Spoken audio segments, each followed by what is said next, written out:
A dry system message appeared on Ethan Cross's monitor, plain and emotionless despite the magnitude of its announcement.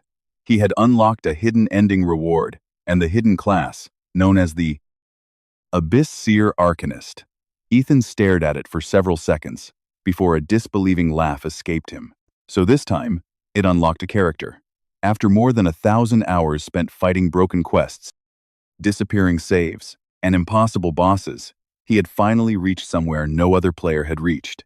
The game was called Abyssfall. Its foundation was modern Westland, but the familiar streets, districts, mountains, and cities had been reshaped by the logic of cosmic horror. The world was filled with echoes of the Frostgrave Mountains, Nereus, Malachor, and innumerable entities that human beings were never meant to perceive. Civilization still existed, but it did not stand proudly. It survived as a temporary arrangement, a sandcastle waiting for an unseen tide. Human minds were fragile. Human bodies were weak. Knowledge itself was often a trap, because learning the truth about the universe did not enlighten people. It broke them.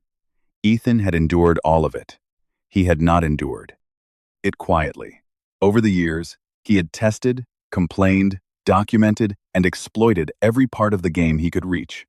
He learned which walls could be crossed, which quests could be bypassed, which hidden rooms existed only because the map had been assembled incorrectly, and which impossible encounters became manageable through combinations the developers had clearly never intended. The unfinished content was just as damaging. The Valor Grimoire was the most obvious example. Every playthrough eventually produced the item, accompanied by an impressive visual effect. In a setting built around forbidden books, such a grimoire should have contained dangerous spells, hidden knowledge, madness, or at least a clue leading to a secret event. Instead, every page was blank. No quest referred to it. No person or location named Valor appeared anywhere in the known game world.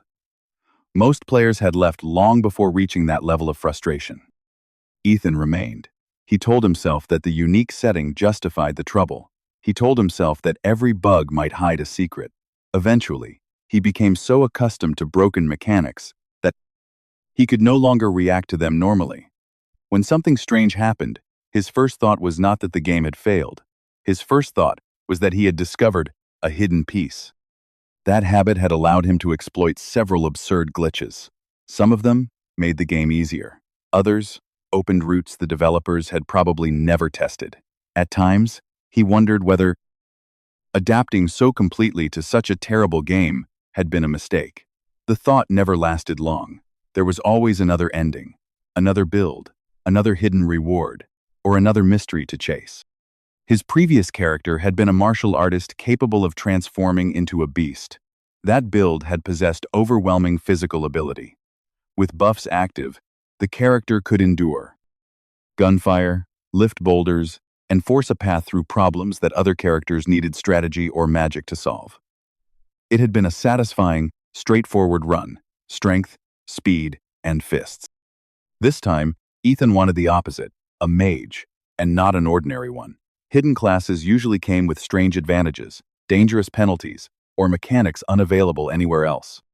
Looking at the reward screen, he murmured, "Since I earned it, I might as well use it. I was planning to play a mage next anyway." The class description appeared in a style typical of Abyssfall: dramatic, threatening, and only partially informative.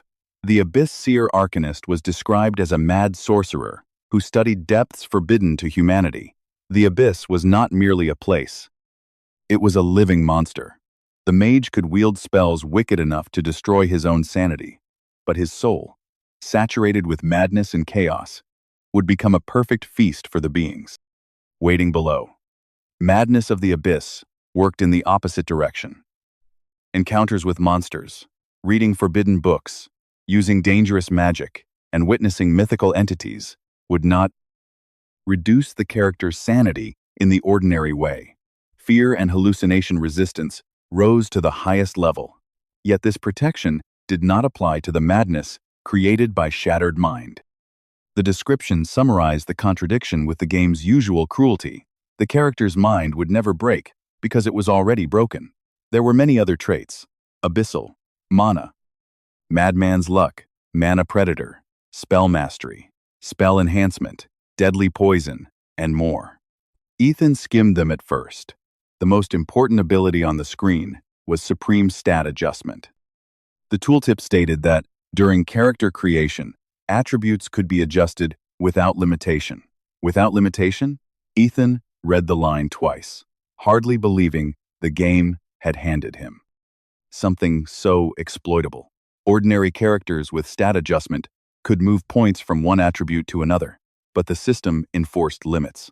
Raising one stat required lowering something else. Every character had minimum and maximum values.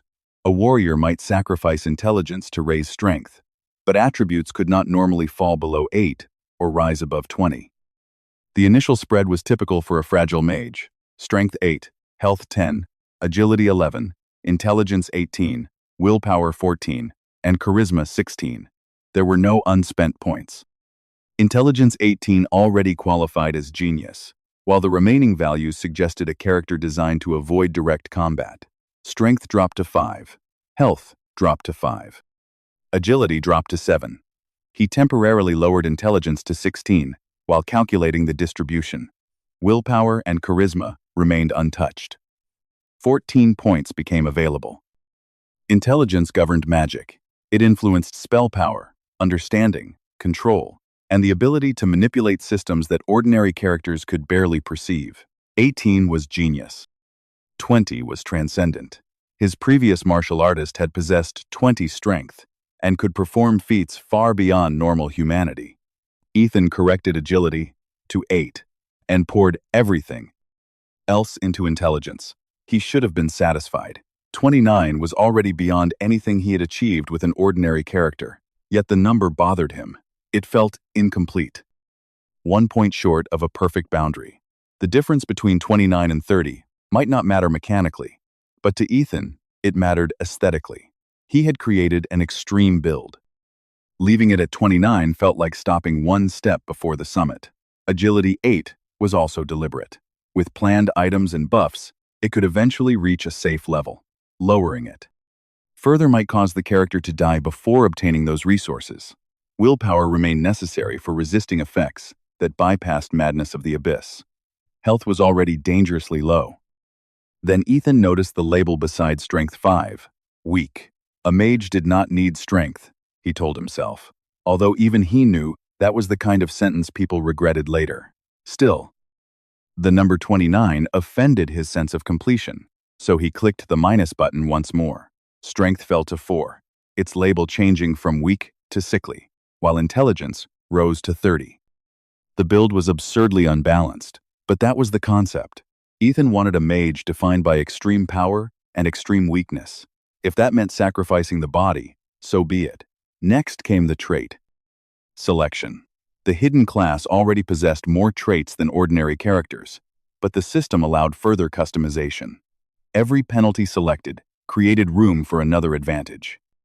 Since Ethan had already reduced strength and health to dangerous levels, he decided to continue the theme.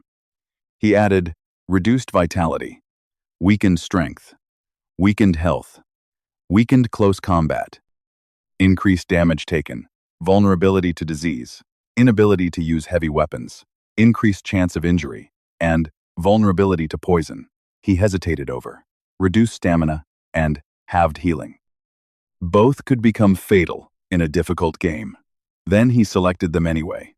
Ethan added understanding of secret traditions and multiple forms of spell enhancement, maximization, increased power, extended range, rapid casting, dual chant, omitted incantation, catalyst compensation, and spell thief. He also selected precision aim and improved vigilance, traits useful in almost any dangerous route. The contradiction pleased him. A sorcerer who had sacrificed flesh and life for forbidden wisdom fit the hidden class perfectly. Satisfied with the absurdly lopsided build, Ethan confirmed the setup and clicked Start Game. The cursor vanished and the monitor went black. "Oh, come on, another bug?" he muttered, expecting the usual crash. Then the darkness began to move. It did not resemble an animation. The panel itself rippled as though the glass had turned into liquid. The split widened, like the mouth of an animal. Beyond it lay darkness that was not empty. It churned like a black swamp, thick with the suggestion of sewage, decay, and broken reality. It was a fragment of a nightmare that human memory should not have been able to hold. It was not merely an opening in the monitor. It was a hungry pit. He had arms and legs, but they might as well have belonged to someone else. He had a voice, but no scream came out. The thing coming toward him carried malice so heavy that it seemed to deform the air, yet he could not retreat. The slime touched him. It did not come from one mouth. It sounded like hundreds or thousands speaking at the same time. The force did not strike his ears. It struck his mind. Then something deeper than thought. From inside that impossible darkness, thousands of overlapping voices delivered a single announcement. The banquet offering is ready. Consciousness returned through cold. It was not the ordinary discomfort of winter air or an unheated room. The cold felt sharp enough to cut through muscle and bone. When Ethan forced his frozen eyelids open, light stabbed into his eyes, and the world remained a blur for several seconds. He tried to move, and discovered that he could not. His body stood upright, inside a narrow mechanical chamber surrounded by thick glass.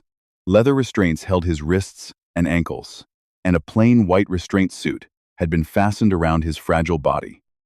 For one absurd moment, Ethan concluded that he had gone insane and awakened in a psychiatric hospital. His final memory involved black slime crawling from a monitor. Perhaps that was the answer. He had played a broken horror game for too long, lost contact with reality, and finally collapsed. The idea failed almost immediately. No ordinary hospital stored patients inside giant, freezing cylinders. He looked beyond the glass. The room was dim. Strange machines occupied the floor. Exposed wires hung from the walls and ceiling. Several desks stood in disordered rows. More cryogenic tubes lined both sides of the chamber, each one large enough to contain a human body. Recognition approached, but before he could seize it, a translucent message appeared in the air. The text announced that he had awakened inside a cryogenic tube. His senses were numb, and the body had been frozen for a long time. It tried to force the proper opening onto him, asking where he was and who he might be. According to the system, the man inside this world was named Silas Crowe and came from Southwestland. Yet Ethan Cross remembered his former life perfectly. The system had not erased his identity. It had simply assigned a second one to the body he now occupied. From that moment onward, the world would know him as Silas. He remembered everything, so the system's attempt to assign him a convenient amnesia plot only made him angry. "What kind of ridiculous nonsense is this?" he demanded. The answer came at once, and it was worse than any explanation. The exclusive trait, Shattered Mind, had activated. Because the character possessed no existing madness, two random forms of madness would manifest. Silas knew the mechanic immediately. Within Abyssfall, forbidden knowledge, encounters with impossible entities, and certain spells damaged sanity. Enough damage produced madness conditions. Some caused fear. Others created compulsions, hallucinations, obsessions, or uncontrollable behavior. The system assigned mask obsession and fear of rats. Silas tried to think through the implications. Madness conditions did not always cause immediate trouble. They needed triggers. If he avoided the relevant objects, perhaps he could function normally. Then his mind settled on the first condition. Mask obsession. A new system message described the uncovered face as unbearably hideous. It warned that the madness hidden inside him had begun to twist his mind and that hallucination was imminent. Wait, hold on, just wait a second. His protest changed nothing. A willpower check began and failed before he could prepare himself. The text on the screen lost meaning. Something crawled beneath the skin of his face. The sensation was so vivid that reason became useless. He felt countless legs moving through his cheeks. His skin stretched as though insects were pushing outward. Something scraped beneath his eyelids. His face seemed ready to tear open and fall away. Silas stumbled out of the cryogenic tube while holding both sides of his head. The room tilted. His vision shook. He felt a cicada pressing against one eye from the inside, forcing its way beneath the eyelid. In the hallucination, it emerged, crawled across his forehead, opened its wings, and flew away. The bag contained documents. Silas threw them onto the floor without reading them, seized the empty bag, and pulled it down over his face. The insects vanished. His skin felt intact. The world returned to the cold laboratory. The system informed him that wearing a mask had ended the effect. Losing the mask would allow the madness to manifest again. The task should have been simple. His fingers were weak, his body trembled, and the fear of tearing the entire bag turned each movement into a careful operation. He pressed slowly until 2 small openings appeared. His appearance was ridiculous. He wore a white restraint suit, rubber slippers, and a paper bag with rough eye holes. He looked less like a mage and more like an escaped, experimental patient. Yet removing the bag was impossible. His mind accepted it as a mask, which meant it was now essential equipment. He checked the second madness condition. Fear of rats remained waiting. Silas thanked the system with bitter sarcasm. Very kind of you. As a player, he had treated madness as a collection of status effects. Now, he understood what those conditions meant from inside the character's mind. The hallucination had not felt like imagination. It had possessed the authority of reality. Every crawling leg and tearing sensation had been undeniable until the mask interrupted it. The Abyss-Seer Arcanist was not defined only by madness. It was a mage. If the world had truly transformed him into the character, then it should have given him the character's magic as well.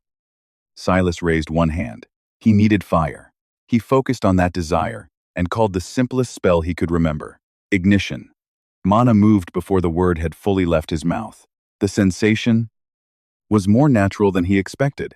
He did not need to understand where the power came from. Intention formed a path, and energy flowed along it as easily as a hand, obeying the command to close. The mana left his body, altered reality, and produced the result he wanted. The documents scattered across the floor burst into flame. As the fire burned, something else happened.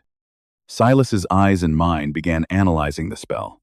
He perceived the arrangement of mana inside the flame, the artificial structure holding it together, and the methods available to alter it. A list of related spells surfaced without effort. Beyond those spells were more spells, connected through principles he understood instinctively. The realization drew a breathless laugh from him. "So I really entered the game," he whispered. Of all possible worlds, it had to be this broken one, yet he had brought the hidden class with him. Intelligence 30 was no longer a number on a screen. It had become a genuine transformation of thought. The room was R417 Blackridge Research Complex. Silas had no need for most of that. He had not lost his memories. He already knew what happened.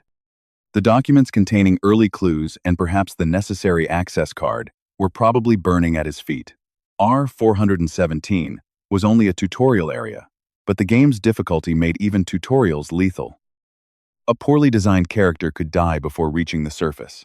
Silas looked at one thin arm and remembered Strength 4.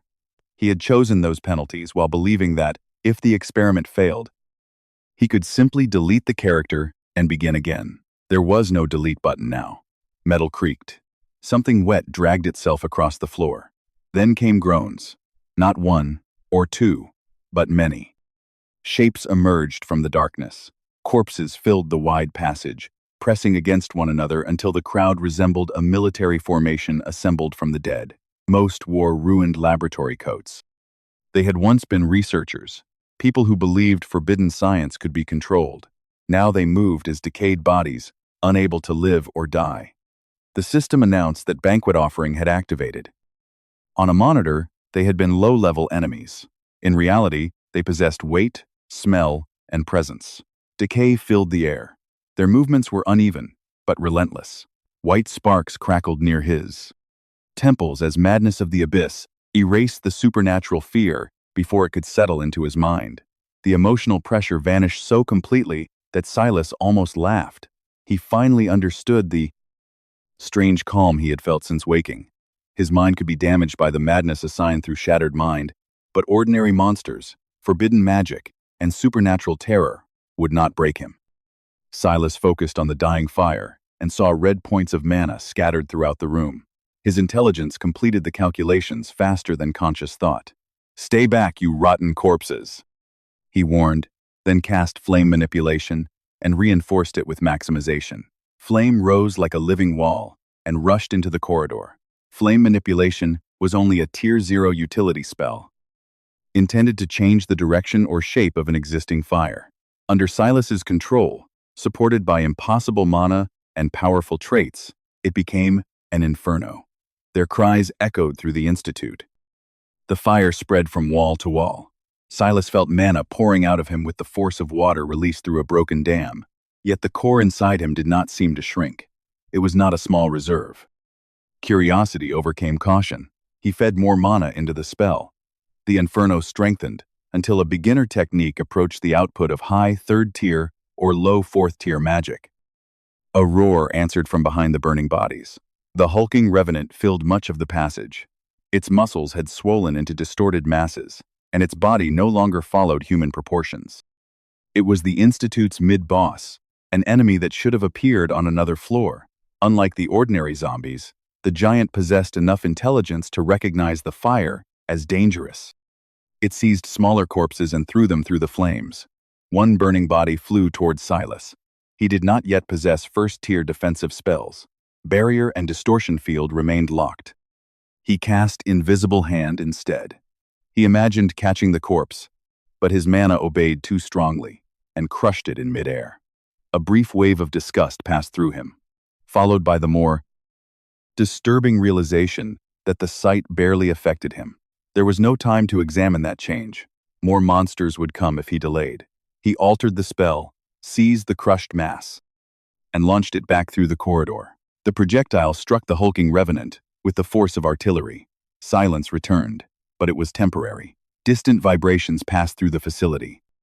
The battle and fire had awakened creatures on other floors. He remembered a speedrunning exploit. In the game, players could press against a particular wall until the collision failed, allowing them to enter a hidden passage. In reality, the metal surface felt solid. Blue lines of mana spread across the wall.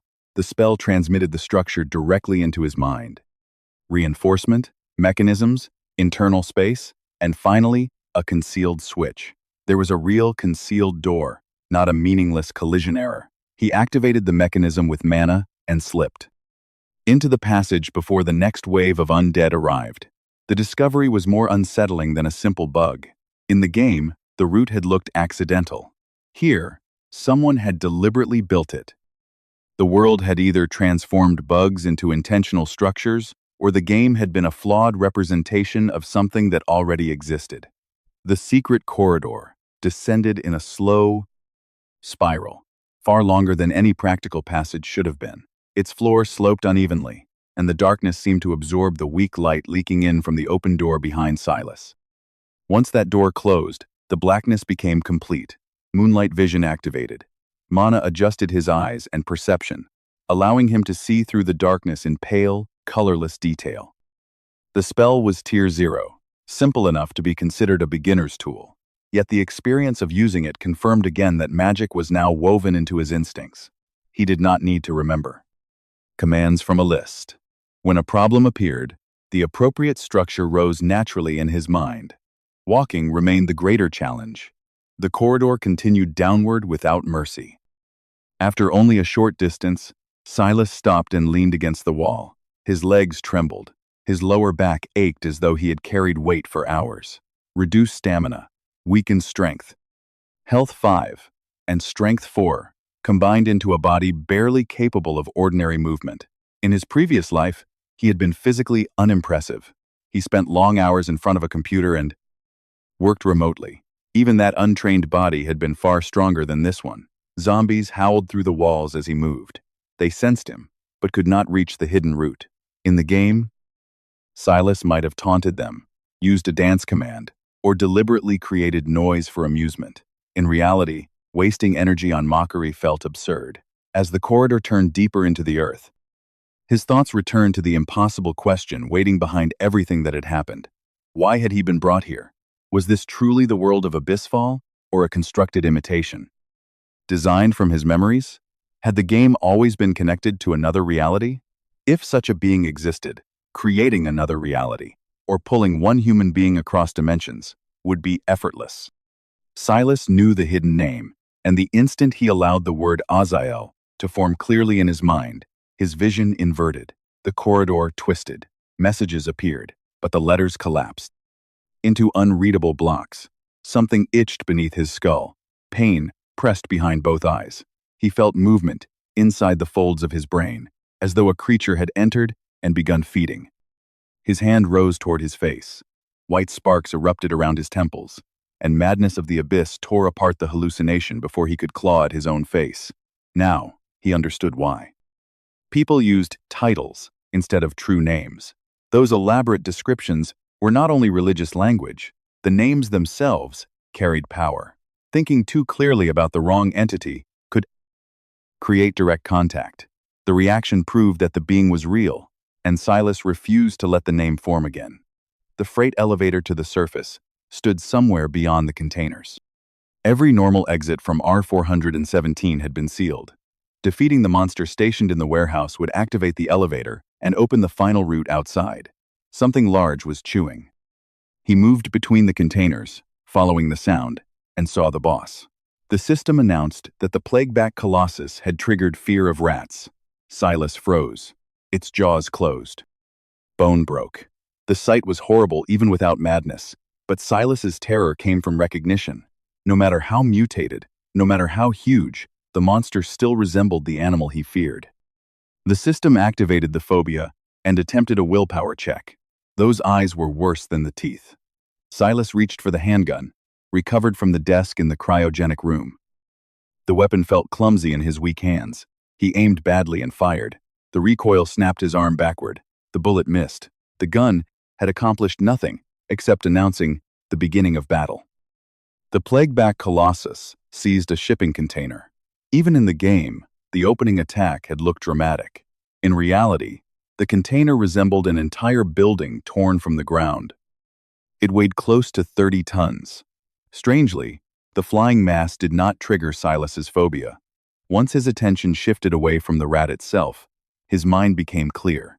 He could not dodge. His posture was already broken by the gun's recoil, and agility 8 was not enough to save him. He cast Arrow of Ruin. Silas had stopped the attack, but the output was excessive. Mana remained, clinging to the wreckage because he had used far more power than the spell required. If he continued casting carelessly, he might collapse the entire institute and bury himself beneath the mountain. It lowered its body and charged. Black mana covered the creature, hiding its details inside a dense shadow. The spell did not blind it completely. It was not designed as a powerful combat technique. For Silas, it served another purpose. The less clearly he saw the rat, the weaker the phobia became. A direct hit would have killed him instantly. Silas rolled across the floor, forced himself upright, and faced the shape hidden inside the spell. Now that he could no longer see the creature's eyes, fur, and twitching muzzle clearly, the phobia loosened its grip. "Now I can finally look at you," he said through clenched teeth. "Die." He cast Arrow of Ruin again, this time applying multicast. Violet explosions struck the monster in rapid succession. The darkness shook around it. The creature screamed, staggered, and collapsed. The boss possessed a second phase. Once its health dropped below a certain point, it summoned Young. Silas kept Veil of Darkness active. Without it, his successful willpower resistance might not last. The creatures spread among the containers. Individually, they were weak. The danger came from their number, the maze-like warehouse, and the possibility that one would escape the shadow and become clearly visible. Saturated with mana, the length of tissue moved like a snake. Silas counted 12 targets within the darkness and divided the control among them. The animated coils wrapped around the young creatures. The binding would not hold for long, but it kept them in place. Several creatures broke free and rushed toward him. Silas struck them with shock, sending them back into the darkness. The last creature stopped moving. A system message appeared. Silas had faced the object of his phobia and defeated it. The advanced achievement Overcoming Fear was awarded. Bonus experience followed. Most importantly, fear of rats was naturally cured. The bodies remained scattered through the warehouse. Silas looked directly at them and forced himself to say the word aloud. Rats. Nothing happened. He repeated it, then laughed. The victory felt absurdly personal. He pointed at the bodies as though insulting defeated enemies. His celebration lasted only until Shattered Mind replaced the cured phobia with a new one. Silas stopped laughing. He hoped for something harmless. The system assigned Fear of 13. At first, the result seemed ridiculous. Then he tried to think clearly about the number, after 12, and felt dread rise from somewhere beneath reason. The reaction resembled the cultural discomfort surrounding unlucky numbers, multiplied until it became physical. He looked toward the dead boss. It should have contained a valuable high-purity mana stone.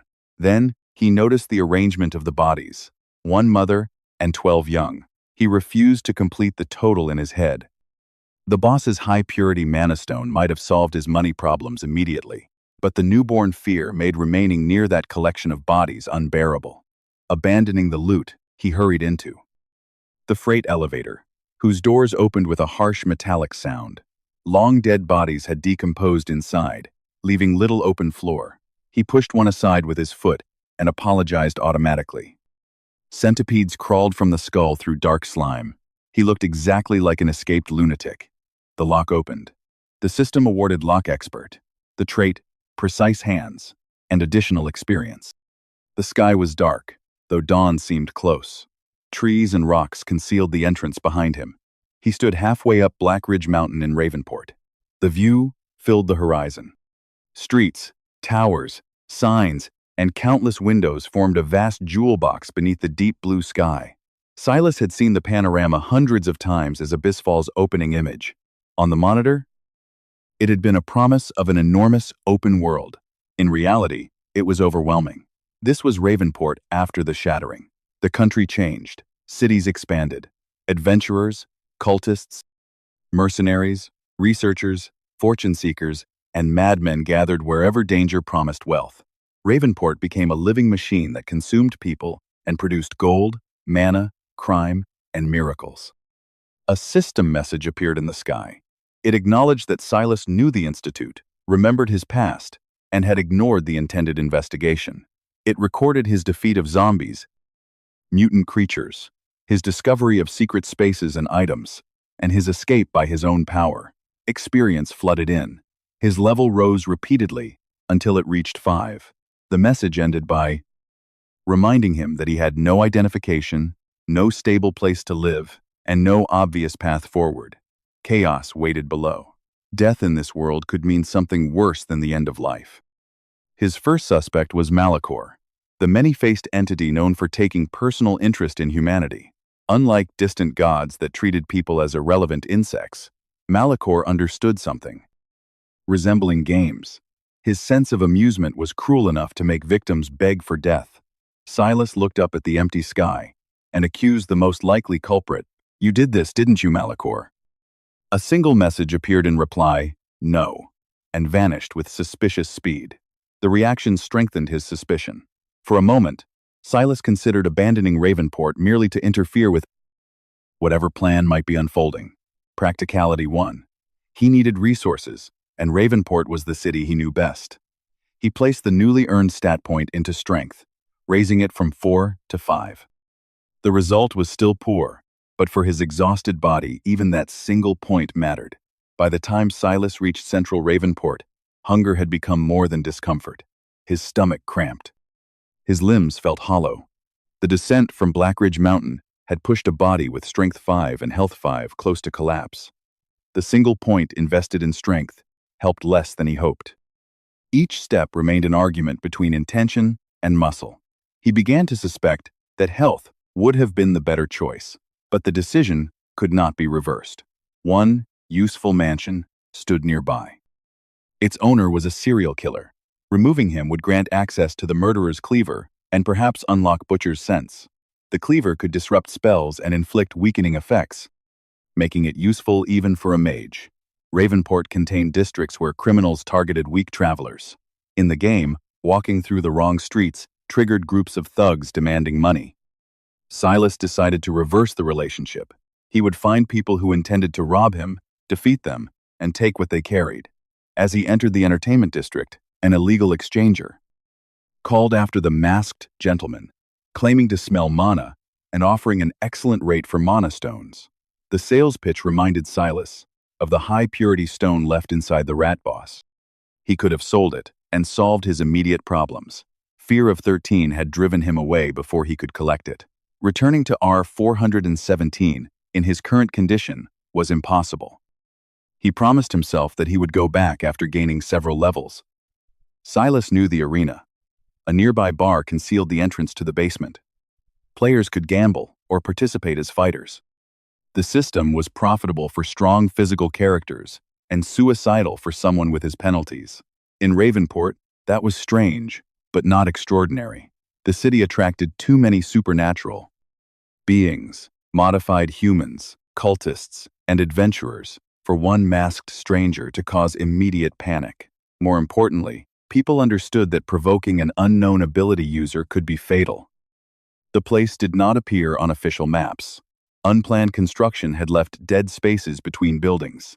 Over time, those gaps connected, forming a network of hidden passages where the city's unwanted people and crimes gathered. The district was called Carrion Alley. The bright colors of the entertainment streets vanished after only a few steps. Damp walls pressed close. Garbage covered the ground. Beneath the smell of rot lingered blood. Silas entered willingly. The gun was still nearly useless to Silas. His weak body could not manage recoil safely. Yet discarding it felt foolish. Some enemies resisted magic. Some situations prevented casting. Any weapon could become valuable in the right circumstances. Once he sat down, standing again became difficult. His muscles welcomed the rest too completely. Sleeping in the alley was not an option. With vulnerability to disease and health, 5, exposure alone might kill him. Silas directed mana toward his hearing. The enhancement did not require a formal spell. A small adjustment sharpened the sound and revealed its direction. The victim looked ruined. His clothing was dirty, his posture weak, and his movements desperate. The attackers called him a drug addict and demanded money. When he begged for mercy, they mocked him and asked whether he wanted another dose. Silas had hesitated over using magic against human beings, but the three men made the decision easy. They exploited someone weaker, used drugs as a tool of control, and seemed ready to kill over a pair of damaged shoes. He had entered the alley looking for criminals to rob. They had just volunteered. Silas approached the bald man farthest from the victim. The exposed scalp offered an obvious target. Red mana entered the blood vessels beneath the scalp. Heat normally raised the temperature of water in a selected area. Silas controlled it carefully, increasing the temperature enough to cause pain and collapse without boiling the man's blood or damaging the brain. Black mana gathered around his head in the shape of tendrils. Silas cast Inflict. Fear and selected a hallucination he understood personally. Cicadas crawling out from beneath the skin of the face. The leader turned, with the knife already raised. His feet were positioned correctly. His balance suggested experience beyond that of an ordinary street criminal. Silas approached. His thoughts moved much faster than his body, but the blinded man could not respond effectively. Silas reached him, placed one hand against his torso, and cast Electric Shock. Tier 0 Electric Shock required physical contact. It was closer to a stun weapon than a lightning spell. Against an unprotected human, it was enough. Blue current passed through the leader. His body convulsed and collapsed. The system praised Silas for defeating criminals who exploited the innocent. Because the event occurred in darkness, few people would learn of his good deed, but justice had been performed. Silas believed the system had misunderstood his motivation. Silas recognized the product. Selling or carrying it could create criminal roots and attract the organization that distributed it. Leaving useful resources behind had already cost him the rat boss's mana stone. Blue mana shone faintly through the eye holes as Silas raised one finger to the paper bag. You saw nothing. The addict nodded rapidly, clutched the packet Silas had tossed him, and promptly fainted. Silas left Carrion Alley with enough cash to survive one night. He found an unmanned motel in a quieter passage. A respectable hotel would not have admitted someone in his condition. Even an ordinary motel clerk might have refused. The automated system required payment and nothing else. Abyssfall had advertised itself as an open world. A player could choose any direction or refuse quests entirely. Doing nothing did not preserve peace. It allowed disasters to unfold without opposition. Cults completed rituals. Corporations continued experiments. Hidden forces opened gates. Humanity eventually collapsed. Passivity was another route toward destruction. There were hundreds of endings. Nearly all involved death, madness, transformation, imprisonment, or something worse.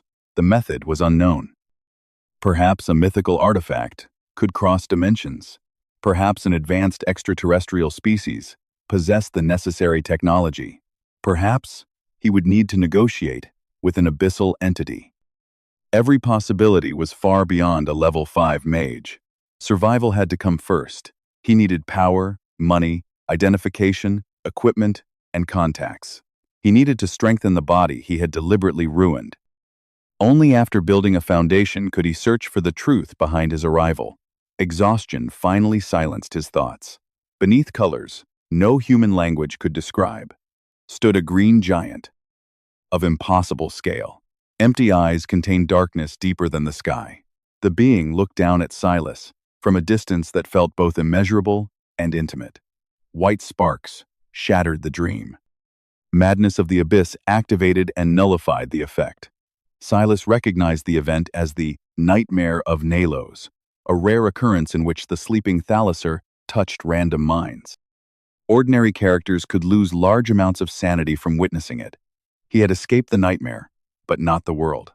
Vulnerability to disease and vulnerability to poison waited for the first opportunity to become fatal. Two early items came to mind. The corrupted flame ring granted 3 points of strength and powerful fire-related effects. The slurp gloves granted 2 points of health. Both carried risks, but the benefits were too important to ignore. The ring could be obtained through a hidden route in Ashford Station. The gloves could eventually be purchased. Repeatedly robbing criminals was possible, but each encounter carried the risk of finding someone stronger than expected. Ravenport's underworld included trained martial artists, mages, mutants, and ability users, and the wrong victim could bring an entire organization after him. A broker would solve several problems at once by providing work, exchanging items, arranging identification, and connecting him to the underground market. Of the brokers he remembered, Vivian Blackwood offered the best access to mythological incidents. Her personality was difficult. Her events were notoriously unstable, and her entry requirements could be unpleasant, but her commissions offered exactly the dangerous opportunities he needed for rapid growth. Before approaching her, however, he wanted the ring. He remained on the bed longer than intended, promising himself that he would stand after 5 more minutes. The promise failed. He exceeded checkout time and paid an additional fee. He packed the stolen watches, shoes, phones, spare masks, and restraint suit into the backpack. The game system had given him status windows but no inventory, an omission he considered deeply unfair. His destination was Ashford Station. Transparent mana gathered around him. The spell did not make him invisible. It reduced the strength of his presence, encouraging people to overlook him. His intelligence and traits pushed the Tier 0 technique close to the usefulness of a higher-tier concealment spell. The train arrived. Passengers boarded. Silas remained on the platform until the doors closed. His body moved slowly. Agility 8 was labeled sluggish, and reduced stamina made every second more difficult. He reached the correct point, with little time remaining. Silas cast Unlock with extended range. Mana reached the mechanism, moved the internal pieces, and opened the hatch. The magical scan revealed an array attached to the front of the train.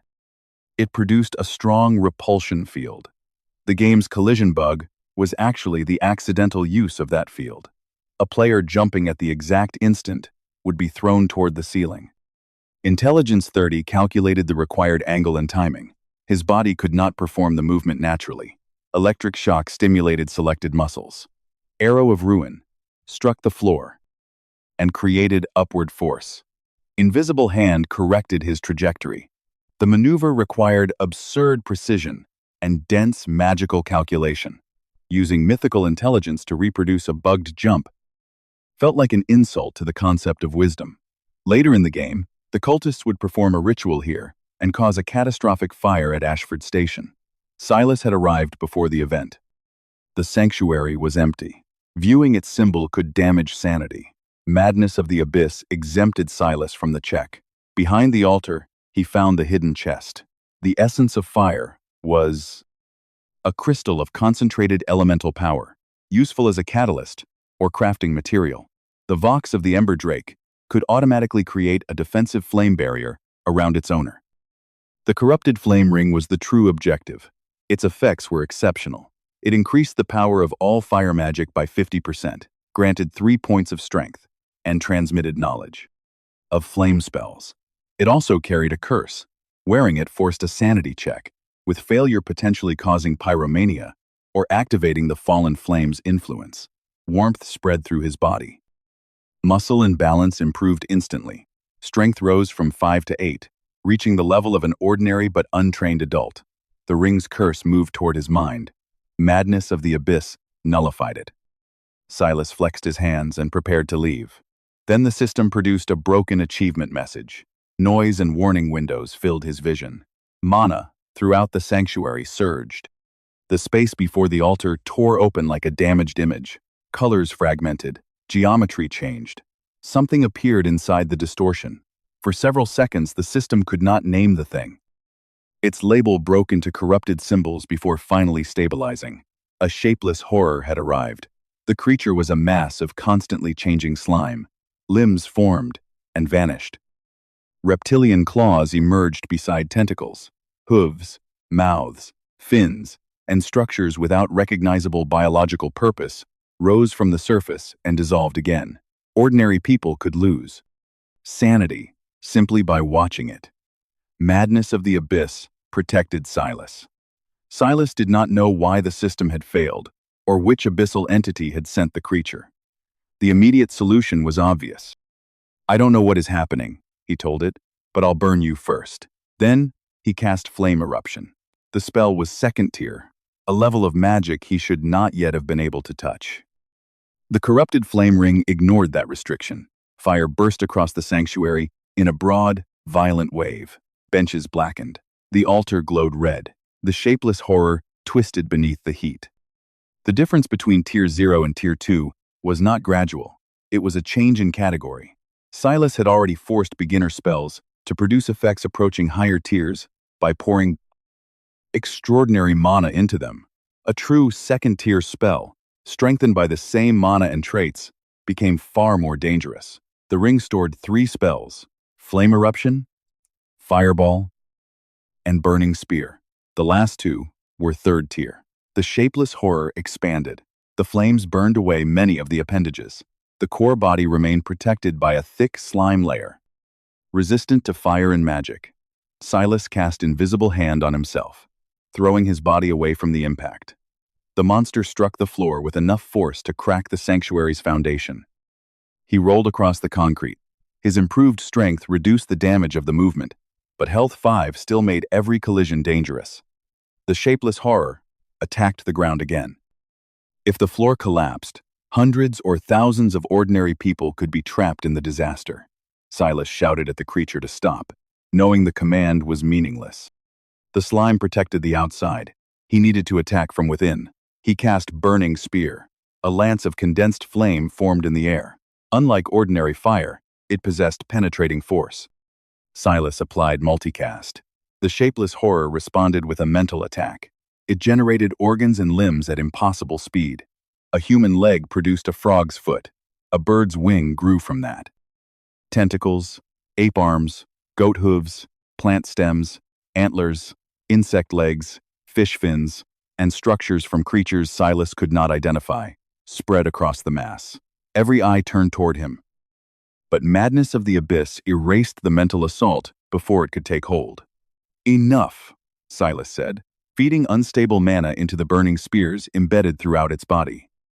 He fed unstable mana into the burning spears, embedded throughout its body. Explosions began inside the slime. External resistance could do little against fire, already past the protective layer. Much of the creature's mass evaporated. The remainder collapsed into dark residue. A black mana stone rolled across the floor. Silas collected it. The purity suggested considerable value. The system announced that he had destroyed the sanctuary before the Covenant of the Crimson Star could summon divine fire into Ashford Station. Tens of thousands of lives had been saved. The event leading humanity toward destruction had been delayed. Experience followed. Silas received credit for discovering the hidden location, finding secret objects, defeating a divine servant, and destroying the sanctuary. The advanced achievement, Fast as Fire, granted elemental resistance. Fire. His level rose to 10. A new stat point became available, and first-tier magic unlocked. The system warned that a mage normally needed a grimoire or formal training to learn first-tier spells. Spell mastery ignored the restriction. 37 new spells entered Silas's mind, bringing his available list above 50. He placed the stat point into health. Base health rose to 6. The slurp gloves would eventually add 2 more, bringing him to 8. For the first time, growth felt measurable. He remained physically fragile, but the direction was correct. A small amount of slime moved among the remains of the shapeless horror. He found a glass bottle and engraved a containment array across the surface. Luminous geometry and unfamiliar letters formed a complex seal. When he placed the slime inside, it briefly produced eyes and teeth, then curled into a small moss-like shape as the array suppressed it. The first-tier spell, Feather Fall, allowed him to descend gently through the ceiling hatch into the station tunnel. A problem that had required multiple spells and dangerous timing on the way in became trivial on the way out. Magic expanded possibility faster than levels alone could describe. He traveled from Unjeong to Goldcrest. Fatigue remained severe, but he could not afford to lose another day. His money was almost gone. The black mana stone could be sold, yet illegal exchangers demanded huge fees and sometimes robbed clients. He needed a reliable network. Vivian waited in Goldcrest. After several turns, he found a bright, clean cafe that seemed completely out of place. The sign read, Black Lantern Cafe.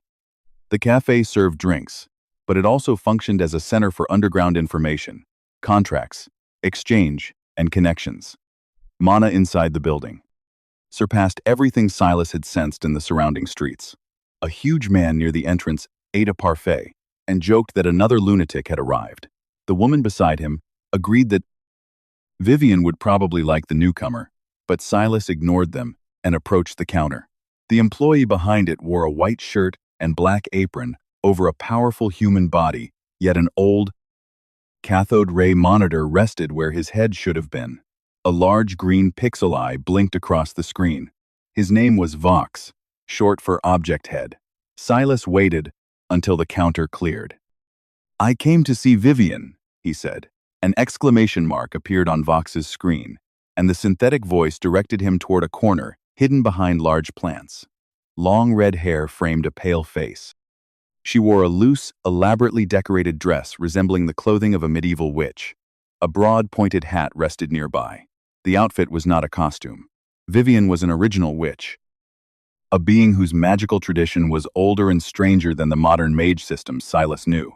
Charisma 18 represented extraordinary human beauty. Charisma 20 crossed into influence. Vivian's beauty functioned like magic, pressuring the mind of anyone who looked too directly. The supernatural pressure reached for Silas's mind, only for madness of the abyss to erase it. He frowned. "Stop whatever you're doing. I want work suited to a mage." Vivian withdrew the charm with theatrical innocence, though surprise and interest flashed across her face. "You noticed quickly, darling," she replied, "and that mana of yours is something I've never seen before." After introducing herself, Vivian asked his name. "Silas Crowe." The ordinary answer sounded almost suspicious in a profession built on aliases. Vivian noted that no one usually entered her cafe without an introduction, but Silas met her doubt with a request of his own. "Give me a troublesome job, preferably one several fixers have already attempted and died trying to complete." Her expression brightened at once. She liked unusual people. Ability mattered. But entertainment mattered more than she admitted. She still refused to hand an important commission to a stranger. "The first condition is whether you can be trusted," Vivian explained. "Ability is only third." She never stated the second condition, but her amused smile made it obvious. The person had to interest her. Vivian invited him into the office behind a staff-only door. The room had never appeared in the game. A huge mahogany desk dominated the space. Papers and miscellaneous objects covered it in chaotic piles. Vox apparently cleaned everything except the desk, which Vivian protected from organization. She produced a contract. The clauses established secrecy, limited interference. He signed. A new connection had been established. Vivian promised favorable terms because he looked capable of producing interesting events. Silas immediately asked for work. She gave him a bounty file. The target was Lucas Mercer, a fixer and occasional performer who used the professional name Rook. A dragonfly tattoo marked skin beneath one eye, and the photograph captured the restless excitement of a man who had either taken too many stimulants or slept far too little. Blackthorn Biodyne hired him to guard a research sample, Vivian explained. He stole the case and disappeared. Blackthorn Biodyne was not an ordinary corporation. One of its facilities was R417 Blackridge Research Complex. The public company claimed to develop medicine. Behind that image, it pursued experiments linked to mythological madness. Mercer was a roaming target who moved among several hideouts. 15 days after the bounty appeared, he escaped by ship from Seabourn. The countdown began when the bounty was posted, not when a fixer accepted it. Silas asked exactly how long the target had been missing. Vivian checked the documents and confirmed that Mercer had already been missing for 14 days. At midnight, the 15th and final day would begin. The mission was almost expired. Requesting another job would lower Vivian's interest. Silas decided to accept the risk. The payment was $5 million for Mercer and $25 million for the recovered artifact. Vivian's fee would be deducted. The system registered the bounty quest. 1 day remained. Failure would disappoint Vivian. "I'll take it," Silas said. The system registered the bounty, leaving him less than a day to find the target and recover the artifact. Before leaving Black Lantern Cafe, Silas needed equipment for capture. Killing Lucas Mercer would have been simple. A sufficiently powerful fireball or concentrated arrow of ruin could destroy a low-level fixer before he understood what was happening. The commission required the target alive and the artifact intact. Silas borrowed scissors from Vox and carried the restraint suit to a quiet table. Vivian sat across from him, resting her chin on both hands while watching with open curiosity. He cut the leather straps from the garment. Agility 8 did not provide skilled hands, despite the recently acquired precise hands trait helping with control. The work progressed slowly. One strap became badly damaged. Vivian laughed so suddenly that nearby fixers turned to look. Silas continued without responding. Mercer possessed mana hypertrophy, a condition that strengthened the body and granted limited supernatural abilities. It also gave him magical resistance. The resistance would not save him from Silas's full power, but it meant restraint required control. Mercer could appear at 6 locations. His position changed with time. Even a place searched earlier might become active later. The design existed to keep experienced players moving. The first hideout was an unmarked bar in a deteriorating building. It was a regular meeting place for criminals friendly to Mercer. Entering would trigger a fight, even if the target was absent. Silas placed a hand against the outer wall and cast mana detection. The target was not there. That single spell eliminated the need to question witnesses, threaten criminals, or search rooms. The investigation became a race against distance and time. The second location was also empty. A motel, on the outskirts of Bramble District, contained concentrated mana-matching hypertrophy. Silas knew the room number from the game, 304. Mercer occasionally ordered food while hiding. Silas waited. A delivery worker eventually arrived carrying soup. He knocked and announced the order. Mercer refused to open the door, instructing him to leave the food outside. Mana detection showed Mercer standing beside the door with one ear pressed against it. He was listening for movement. At last, the lock clicked. The door opened a narrow distance. Silas fired mana bullet through the gap. The target rolled instead of falling helplessly. His movement carried him toward the secured case. Silas entered slowly. Running would have revealed the weakness of his body. A calm approach created a better impression. The fixer grabbed a reinforced silver case, large enough to contain the stolen experimental sample. His other hand remained hidden inside his clothing, reaching for a gun. "The answer is obvious," Silas said. "Give me the case and I won't hurt you more than necessary." Silas knew the attack. Mana hypertrophy allowed Mercer to produce a destructive roar infused with supernatural force. The moment his mouth opened, Silas completed a modified spell. Mercer's roar exploded through the room. His hand still completed the motion of drawing a handgun. Distortion fields surrounded him. Every bullet changed direction and struck the surrounding walls. The gun emptied without landing one hit. Mercer froze. Silas calmly explained what had happened. Sonic distortion redirected sound, while distortion field redirected ranged attacks. Mercer stared at him and asked what kind of monster he was dealing with. "A mage," Silas answered. Mercer's fear increased. He assumed Silas was a high-ranking sorcerer. In truth, Silas was level 10. His mana, intelligence, and traits allowed first-tier magic to behave like something far beyond its official rank. White lightning danced across his fingers. Electric shock was still technically tier 0, but the power no longer resembled a small contact discharge. Mercer lowered his body and flooded it with mana. The lightning struck. He screamed, "Whine!" burned, and staggered, yet remained standing. Mana hypertrophy gave him extraordinary durability. Silas offered him one final chance to surrender, but Mercer's desperation hardened into a decision. "If you drag me back to them, they'll kill me or turn me into a test subject," he spat. Silas asked why he had stolen from Blackthorn Biodyne when he understood the consequences so well.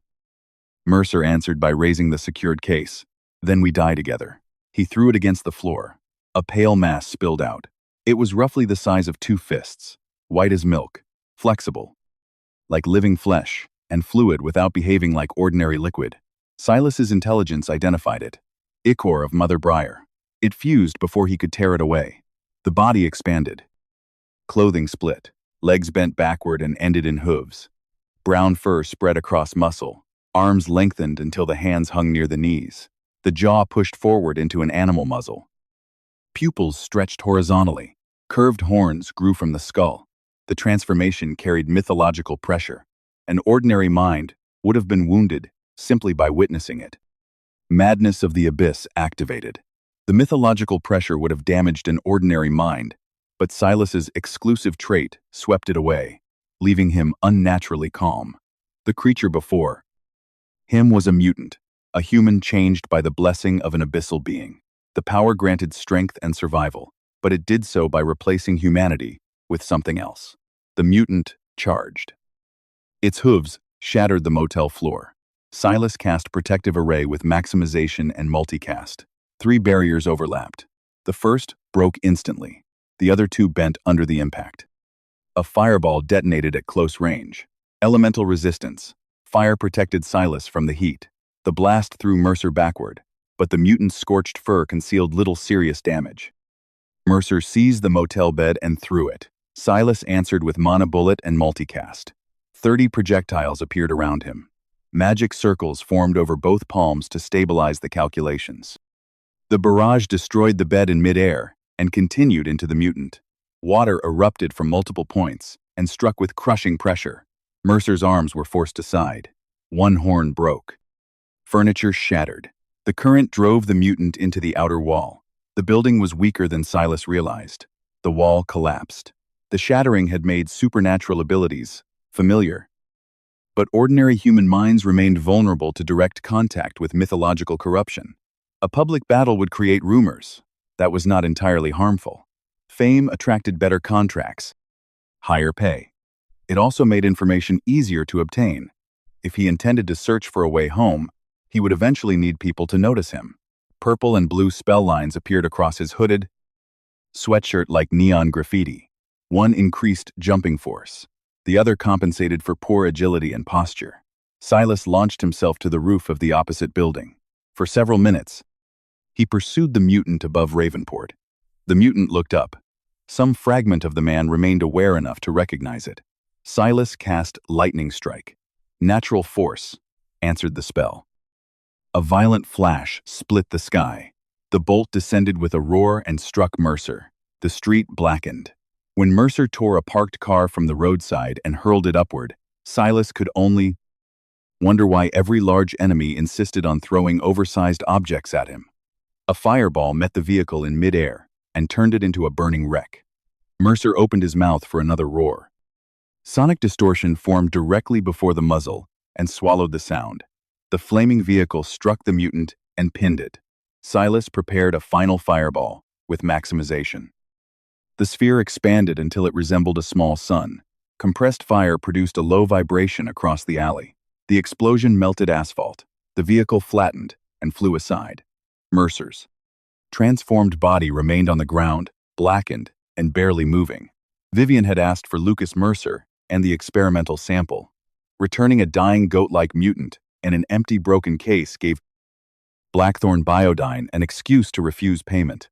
Silas touched the corrupted flame ring and examined the remaining human inside the monster.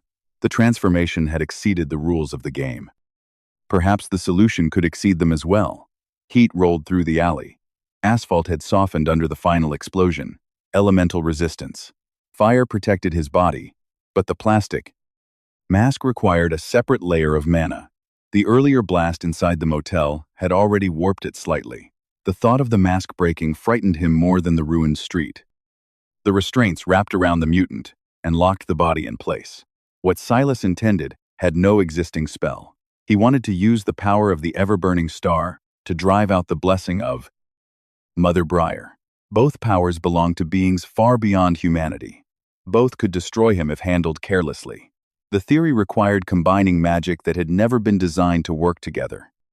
Intelligence 30 began assembling the structure. Dispel authority pushed against the divine influence. Regeneration attempted to restore transformed flesh toward its previous state. Neither spell was strong enough alone. Silas added word of authority. The spell usually compelled a weaker human to follow a simple spoken command. In this case, he needed Mercer's remaining will to participate in the restoration. He bent close enough for the unconscious man to hear and gave the command clearly. Lucas Mercer, return to being human. The separate, magical structures connected, and understanding opened behind Silas's eyes with the exhilaration of a theory becoming real. He was no longer relying only on spells supplied by the system. He was creating new magic. The completed spell took shape as Flame That Burns Sin, and white fire appeared at Mercer's feet. The spell should have been far beyond the first tier. The corrupted flame ring allowed Silas to ignore certain restrictions, and the residual heat across the alley supplied additional power. The flame climbed. It did not burn everything. It consumed the parts of the body transformed by Mother Briar's authority. Where the white fire passed, fur vanished, bones shifted, and flesh moved back toward human form. Banquet offering activated. The ever-burning star had noticed, improved vigilance, detected no immediate attack. The entity was watching through the ring, and the spell built from its power. Restoring the body was only the first half of the problem. The Mother Briar's fluid had fused with cells throughout Mercer. It needed to be removed without killing him. Evil Eye weakened the influence of the Abyss. Liquid manipulation identified and gathered the mythological fluid. Binding forced it into a coherent mass. Prison of Cold Bones created a negative dimensional barrier capable of receiving it. The sample was not ordinary liquid. It had become part of a living organism. Separating it required distinguishing human flesh from divine corruption at a microscopic level while maintaining the flesh ease. Restored body. It floated inside the geometric barrier, twisting as though searching for another body. When the last of the white substance floated free, Mercer lay in human form again, burned. Unconscious and injured, but alive. The impossible method had worked. Silas had not acted purely from compassion. The mission required both the man and the sample. Blackthorn Biodyne could reject a transformed target. Vivian could withhold payment. Curiosity about magic had also driven him. Saving Mercer was the most efficient solution. The system interpreted the act differently. It praised Silas for saving a human corrupted by the Mother Briar, the Thousand-Born. It declared the feat unprecedented. Beings of the Abyss were watching. Some were curious. Others were enraged.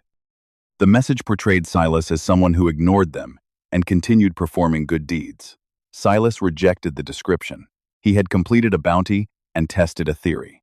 The achievement that followed was real. He had insulted an abyssal being by rejecting its blessing and restoring a transformed human. The mythical achievement, one who insulted an abyssal being, was awarded. The reward was secret knowledge, creation of life. Additional experience arrived for defeating Mercer, defeating a mutant, and acquiring a secret object. Silas reached level 14. The bounty reward had not yet been added. Completing the delivery would likely raise him to 15. The outer wall no longer existed. Guests had evacuated. Curious people gathered outside. Time was limited. Silas placed the recovered Mother Briar fluid back inside the Magitech containment system. The amount had increased during the transformation, probably because it absorbed biological material or grew within Mercer. The commission required a specific quantity. Silas emptied a plastic water bottle and engraved a temporary containment array around it. The cheap material mattered less than the closed shape, the intent of containment, and the mana enforcing the seal. After securing the leftover fluid, he searched the ruined room and found cash, documents, and a large suitcase. Once emptied, the suitcase could hold an adult man. He wrapped Mercer in the remains of the restraint suit, placed him inside, and carried him outside. The taxi driver seemed eager for a dramatic explanation about the heavy luggage and masked passenger, but Silas remained silent until the man gave up. Black Lantern Cafe should have been active at any hour. It operated every day and served a network extending across the capital region. The cafe was empty. Vivian stood at the entrance and opened the door. She explained that normal business had ended because she wanted to speak without rumor-loving fixers listening. Her eyes moved to the suitcase. Vivian looked at the suitcase and asked, with disturbing casualness, whether Silas had dismantled the target. "He's alive," he replied, handing both the suitcase and secured case to Vox. Vox accepted the suitcase and the secured case. The system confirmed completion. Despite an unexpected disaster, Silas had used extraordinary wisdom and magic to capture the target and recover the sample. Vivian's favor increased significantly. The quest awarded 50,000 experience. Silas reached level 15. Vivian leaned closer and asked whether he was all right. Silas waved away the concern, saying he had only been thinking. She could not see the system window.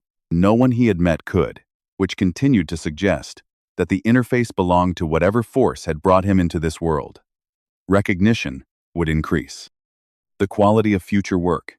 It would also help him gather information about dimensions, mythical artifacts, and the hidden structure of the world. Vivian opened the safe behind her desk and placed bundles of cash before him. After deducting her fee, 27 million won remained.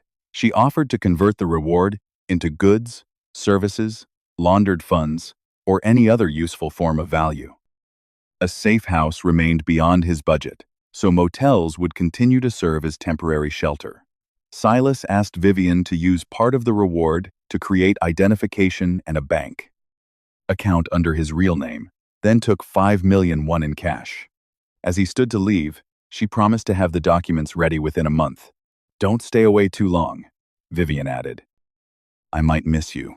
Outside, cold night air moved through Goldcrest. Every victory here was temporary. Abyssfall's endings did not promise happiness. The setting was built around collapse. His thoughts accelerated into prophecy. 99 kings wandered beyond reality. A vast, innocent, and evil being would awaken. Creatures from the abyss would consume civilization like starving locusts.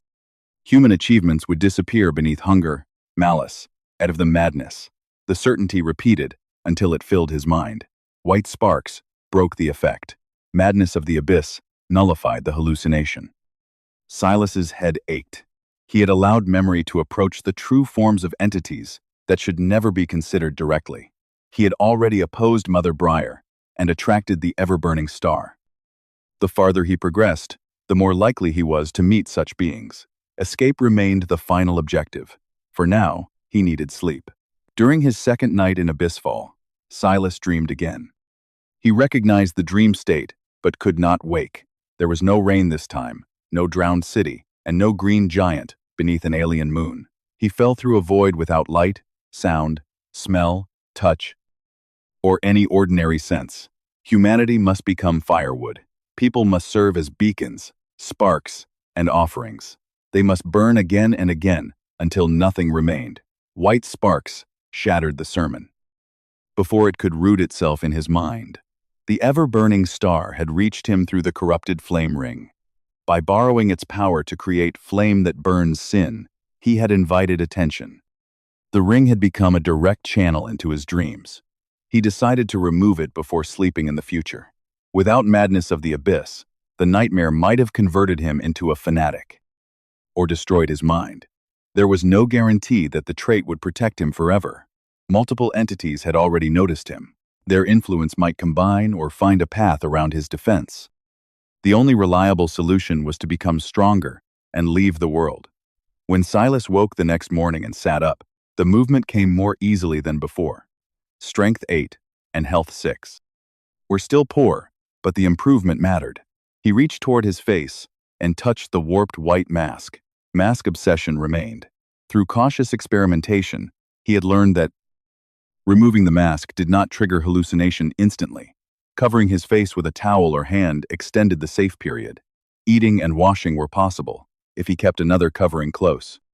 He removed the damaged mask, washed quickly, and kept a towel draped over his head until he could put on another party store purchase, a cheap, plastic skull mask, labeled Spooky Skull Mask. Once the familiar pressure in his mind subsided, he turned to the items spread across the motel table. The essence of fire was an A-rank catalyst, a red crystal containing concentrated elemental power that could strengthen fire spells or enchant an object. The Vox of the Ember Drake was an A-rank defensive charm. It automatically created a flame barrier when its owner was attacked. Only 5 uses remained. Silas's own protective array was more efficient, but people without magic would value automatic protection highly. The orb could sell for tens of millions of won. 2 handguns lay beside the magical items. One came from R417, the other belonged to Mercer. With strength 8 and mana reinforcement, Silas could now fire them safely. Precision aim made them worth keeping. The 2 most dangerous materials were the restless ooze, taken from the shapeless horror, and the remaining Mother Briar's ichor. Their descriptions promised evolution, miraculous, healing, new power, and a transcendent mind, which only made Silas trust them less. He reinforced both containment seals with fresh mana, knowing the temporary vessels would not last forever. Proper materials and stronger containers had become another urgent expense. He examined the papers taken from Mercer. They might reveal hidden funds or contacts, but the investigation could wait. Health remained the immediate concern. The slurp gloves would raise it by 2 points, bringing effective health to 8. That value would not make him strong, but it would move him from sickly weakness toward ordinary human condition. Unlike the ring, the gloves could be purchased from a secret shop. Silas intended to leave after a short rest. He lay down, his eyes closed. Darkness had already fallen by the time he left the motel. Near Goldcrest Old Market, modern streets gave way to an aging commercial district, filled with faded signs, narrow stairways, and businesses that appeared half-abandoned. Silas stopped beneath a 3-story building finished in multicolored brick. Signs advertised shoes, tea, glasses, phones, second-hand clothing, boilers, computers, fortune-telling, and several services whose names had nearly disappeared. One damaged sign still revealed enough letters to identify the hidden destination: Goldcrest Curio and Pawn. The pawn business was real, but it also served as a market for mythological objects. Clutter filled nearly every part of the shop. Wooden shelves carried watches, statues, books, jars, radios, air conditioners, jewelry, weapons, masks, herbs, bones, ritual tools, comic books, toys, and objects that refused easy classification. Cages contained lizards, parrots, and animals used as food for other creatures. A young girl named Chloe Bennett slept while leaning against a large iron bell. She appeared somewhere between middle school and high school age, dressed in loose athletic clothing and an old market apron. At the sound of footsteps, she woke and began to greet the customer. then saw Silas's skull mask and screamed. Her flailing arms struck a tower of rice cookers, which rolled into several jars and knocked open cages containing white mice. Dozens scattered through the shop.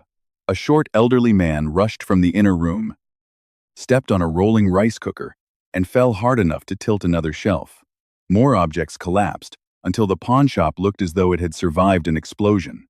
The old man glared at Chloe and reminded her that this was her first day helping organize the place. She pointed accusingly at Silas's mask. "Look at him. How could anyone not be startled?" The elderly owner apologized. His name was Walter Bennett, though people familiar with him called him Elder Bennett. He appeared small, wrinkled, and harmless. In the past, he had been a famous fixer who survived and resolved several mythological incidents capable of destroying humanity. Now he operated the pawn shop. Silas presented the vox of the Ember Drake. Elder Bennett placed unusual glasses over his eyes. Multiple small lenses allowed him to examine mana from different angles. He studied the orb and determined that it was recent, artificially made, and connected to an unpleasant religious source. Elder Bennett offered 30 million won. Silas immediately objected. "You want to buy an artifact with an automatic survival spell for that little?" The old man's eyes sharpened. "So you know what it is. 40 million. Silas pointed toward a pair of black motorcycle gloves displayed nearby. "Add those and make it 30 million. The gloves were the item he needed. The system identified them as Slurp gloves, B-rank defensive equipment granting 2 health. They were made from black leather, with carbon guards over the knuckles and protection for each finger. Elder Bennett valued the gloves at 20 million, but Silas insisted they were worth 15 and handed over a prepared list of catalysts, ammunition, and minor tools. "Give me the gloves." "Everything on this list, and 20 million in cash," he said. "I'm already accepting a slight loss for your convenience." Elder Bennett read the note and stared at him with greater interest. After studying him for another moment, Elder Bennett threw the gloves across the room. The trade was accepted. Their design appealed to a taste for dramatic equipment he had never entirely abandoned. They fit perfectly. When he pulled them on, health rose by 2 points. Effective health reached 8. The gloves looked practical and dangerous.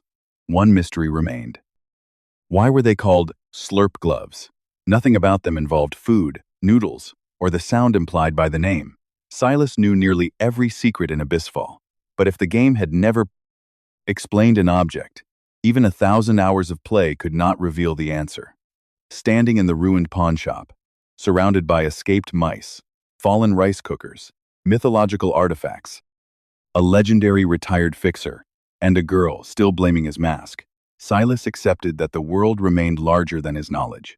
He had survived the Institute, escaped the mountain, obtained work, captured a transformed criminal, insulted an abyssal being, attracted the attention of a god of fire, and raised his ruined body toward ordinary strength.